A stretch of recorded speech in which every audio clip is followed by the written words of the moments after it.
Joining me now on News9 Live from Israel is Ricardo Grichener. His brother-in-law, Omar Wenkert, who's all of 22 years old, was kidnapped last Saturday by the Hamas terrorists from the Nova Music Festival. Ricardo, thank you so much for joining me today on News9 Live and for agreeing to share this very painful story with us. I cannot tell you how much we appreciate it. Neha, thank you very much for your time. Thank you for the attention and for the good intentions. I want to talk shortly about Omar Wenkert. Omar Wenkert is 22 years old. He is my nephew. He was kidnapped from a rock festival on Saturday morning. He was alive. He was okay. We have evidences which include 2 videos and 1 picture that show clearly that once he was kidnapped, he was fully okay, no bleeding, no signs of any serious damage. So he was taken by the Hamas as a hostage. And we have the 2 videos that show exactly the car in which he was abducted and the physical situation. We have also another picture of him already in Gaza, basically stripped and handcuffed. So he's located in somewhere below ground. He's suffering. You can see he's a little bit beaten, but physically okay. The most important thing is that this is a human situation.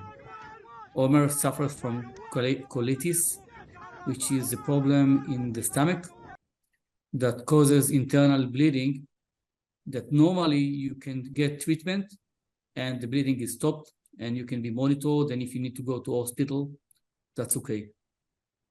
In the situation that Omar is right now located, we need the Hamas to help, to give him the medicine. We have tried to transfer the medicine through the Red Cross. Until now, this didn't succeed. If Hamas will give the medicine, this will assure that Omar will be returning home safely. So this is a humanitarian appeal, asking for treatment, asking for Omar to be brought back to the family. I cannot even begin to imagine what it is like for all of you and for Omar, who's in captivity. Let's talk about some of the things that you mentioned in greater detail, Ricardo. First and foremost, and we're sharing these videos with our viewers so they understand what really happened. But if you could just explain to our viewers the content of those videos that you just referred to and the still pictures that you have of Omar in captivity. What exactly do we know so far? What can you tell us about those videos? Okay, so I'll start with what I know for sure. Omar was in the rock festival, which was in Re'im. Re'im is 2-3 kilometers from the border. There were there about 5,000-6,000 young people celebrating, having fun, listening to music. Everything was okay. At 6:30 in the morning on Saturday, Omar called his parents saying that he's hearing gunshots, and he sees terrorists, and he will try to get himself to some safe haven, to some shelter. There was no option to call him back. There was no answering. About 7:30, he succeeded to send a WhatsApp message to his parents that he's in some type of a shelter, trying to protect himself, but he hears the terrorists not far away. And this was the last correspondence that we have from him. We succeeded to download from the Telegram 2 videos and 1 picture. The 2 videos have been taken. We sync according to the background that we see, because maybe you see in the background of the movies that there is some waste treatment facility and some other buildings that if you locate them, they are just into the border of Gaza. So these pictures were taken, I assume, these videos, a couple of minutes after the kidnapping. You can see that in the pickup truck, the Toyota pickup truck, you can see several guys from the Hamas. And you can see that in the back side of the pickup truck, there are three people. Two of them are actually bodies of Hamas people. You can see them in the right side of the movie. And in the left side, you can see Omer that was stripped. He was handcuffed, as you can see, with the hands behind his back and beaten by the Hamas people. So this video shows that he was okay. He's beaten, but nevertheless, he's still physically okay. He's still fine. Are you saying he was beaten? I'm sorry to interrupt you. Are you saying he was beaten? You can see it in the video. You can see in the video that they are hitting him. I don't think that this is something serious, right? But he was alive. You can see that from his behavior that was intimidated, of course, which is a natural situation in this type of abduction, but he was okay. This is the most important thing. The second case that we see from time frame point of view, because these videos were taken about 12 to 1 p.m. already on Saturday, when the terror started about 6:30 in the morning. The next picture that we see is already inside Gaza. Of course, we don't know where, right? We don't know where, but you can see that this is some type or a shelter or a basement or somewhere that was prepared ahead of time. You can see bags of food. If you see the picture, Neha, the picture shows Omer laying down on the ground on white sacks of food. If you zoom in into the picture, you can see that these are actually donations of food given to the Palestinian refugees. These bags have been used as a mattress for Omer as a captive. So this is the only thing that I know for sure. Besides this, we have no recollection or no real evidence about the whereabouts, physical condition, or anything else. We ask that Hamas will act as per the Geneva Convention to treat any captive with the medicine, with information, with visits, as Israel acts, because Israel has also hundreds of Palestinian terrorists in jails that were sentenced due to or killing or due to other terrorist attacks. And all the prisoners that are in the prison of Israel are treated as per the Geneva Convention, meaning all of them have good locations, all of them get food, all of them get medicine. They also even go to the universities of Israel and get even a degree. They get visits. So we ask for the same humanitarian approach. Nothing less, nothing more on the immediate situation. Of course, we ask that he will be returned to his family. He was abducted.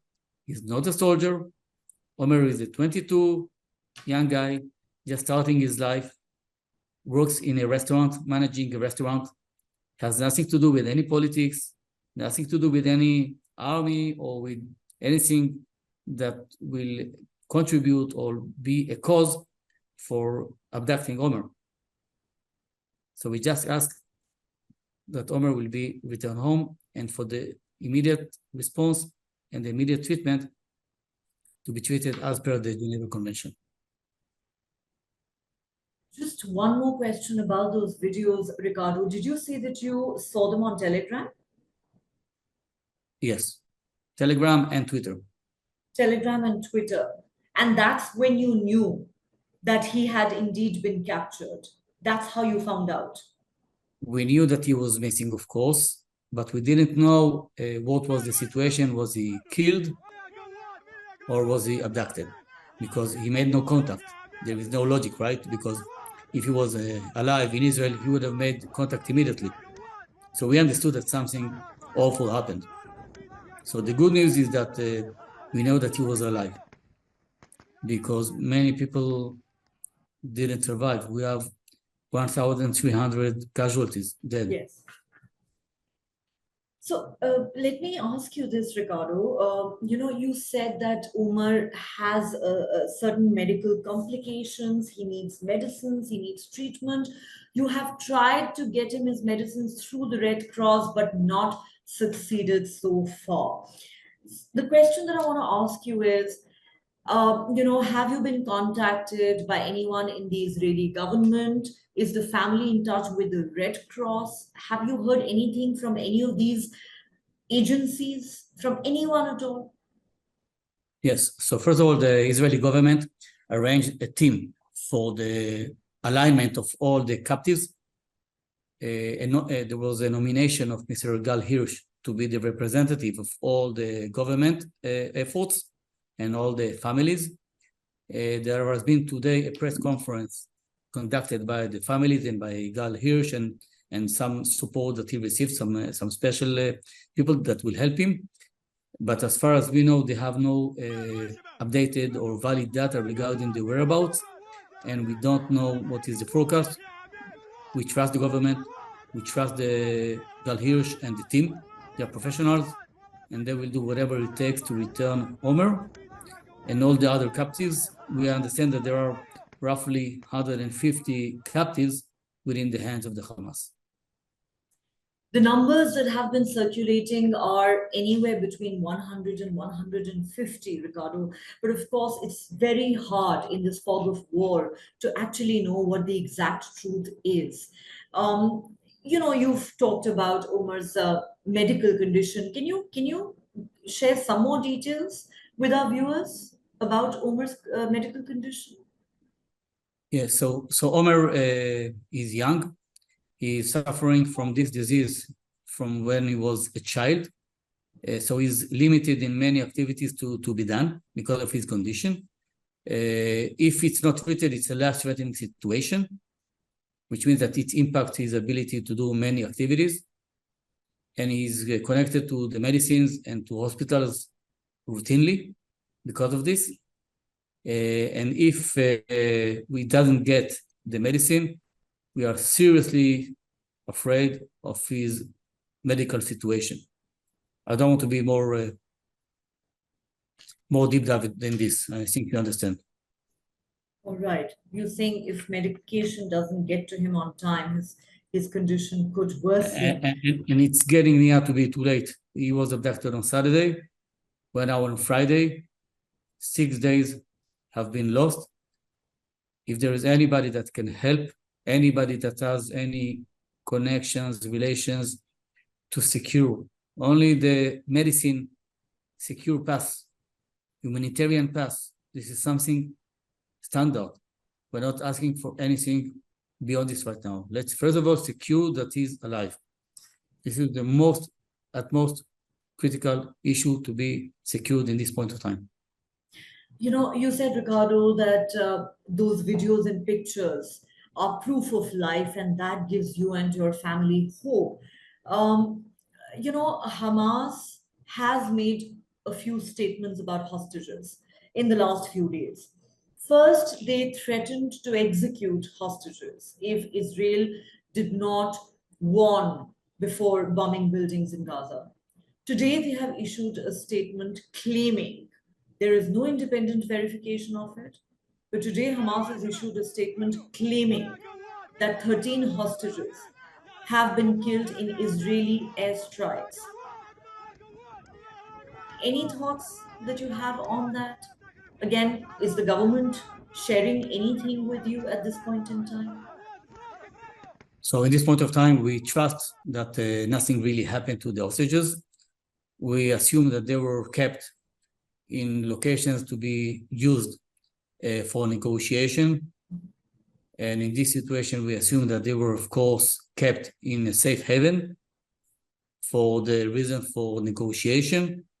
So we assume and we hope that all the hostages are okay and that there is no change from the original situation in which they were abducted to the situation that they have right now. So we're optimistic. We hope that they will be returning home safely, and that the government will do whatever it takes to return them to their families. Ricardo, last couple of questions before we let you go. Apart from the fact that Omar and the other hostages are in captivity of merciless terrorists, the Hamas group, they are being held captive in Gaza, which, as we know, is being relentlessly bombed by Israel.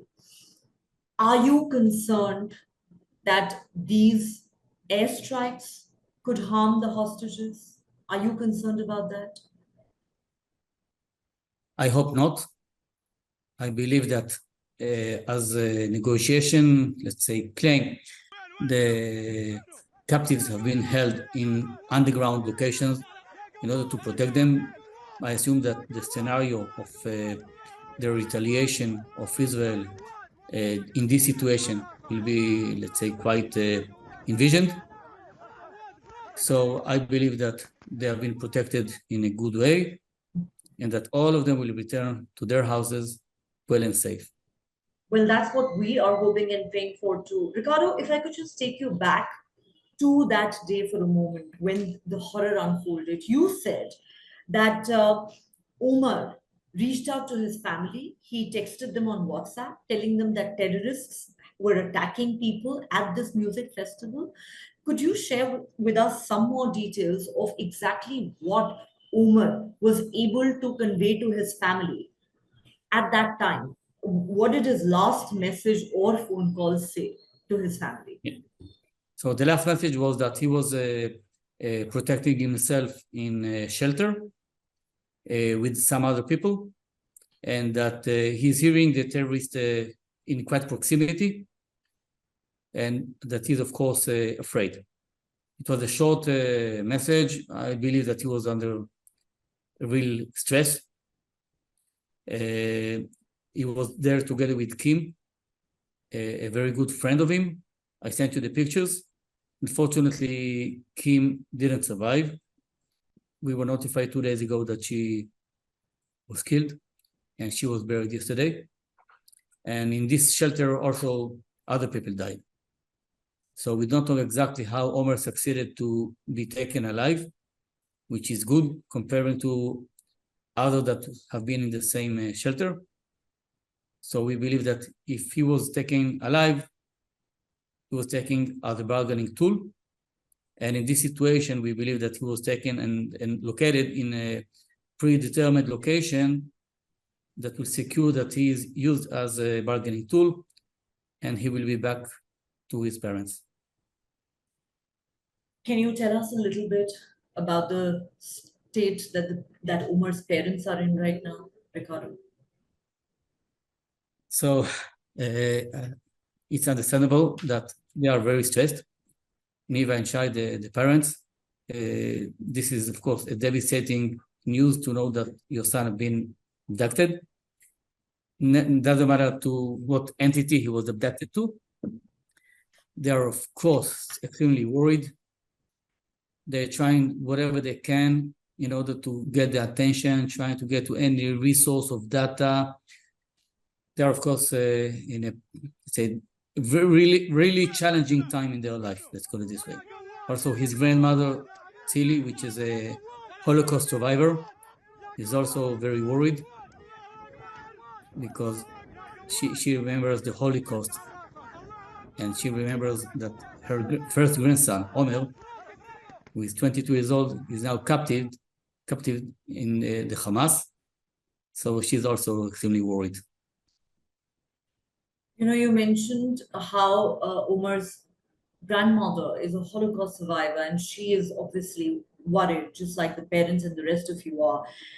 Fact of the matter is that these Hamas terrorists have taken babies as young as 6 months old and the elderly as old as 91 years hostage. And one of them, in fact, is a Holocaust survivor.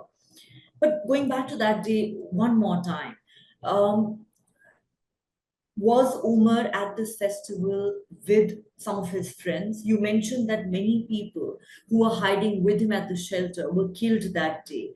But are there people, uh, who were with him and who managed to escape from there and had any details or information about what happened to Omar and the others thereafter? So yeah, the situation is quite vague, right? It was a festival of about 6,000 people there. Mm-hmm. And once the terror attack started, it became hectic and erotic. Everybody started to try to flee it out. There were a lot of shooting, so nothing was really clear. So we cannot really predict what actually happened. We heard what he said to his parents. We saw what he texted them. We know that the terrorists made, I think, about 300 people dead in this festival, and many other scattered around also have died. So we don't know exactly all the steps from the dancing area up to the location of this shelter and how we go to the pickup truck. So we don't know all the whereabouts, of course, because it was a really hectic situation.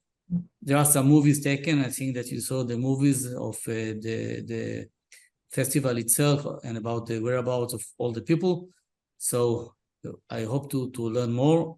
But the first thing that I want to be sure that is that we are able to secure Omer to go back to his family. He's a young boy, very positive guy, very generous, very kind, very supportive. He was just starting to think about the university and about his grown-up life. So he's just starting. We need to bring him back to his family. He has his whole life ahead of him, and we certainly hope that he's returned to his family safely at the earliest and he gets to live a full life. Final question, Ricardo.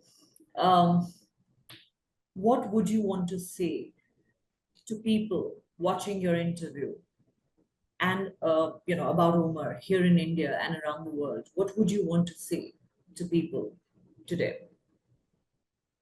First of all, I want to thank you, Neha, and the audience for the awareness, for caring about the people of Israel. And I think that you need to realize the situation in which peaceful people that went to a rock concert have nothing to do with any politics or with any, let's say, army situation. So we ask kindly that if there is an ability to send to his captives any message or to help us any humanitarian support, I don't care in what direction, I don't care what are the consequences or how much will it cost. If there is anybody out there that is able to support the Israelis that are now in captive, we will do whatever it takes. We will give whatever we have in order to secure them back. And the support of the people of India is very important. India is the largest country, which is a good friend of Israel.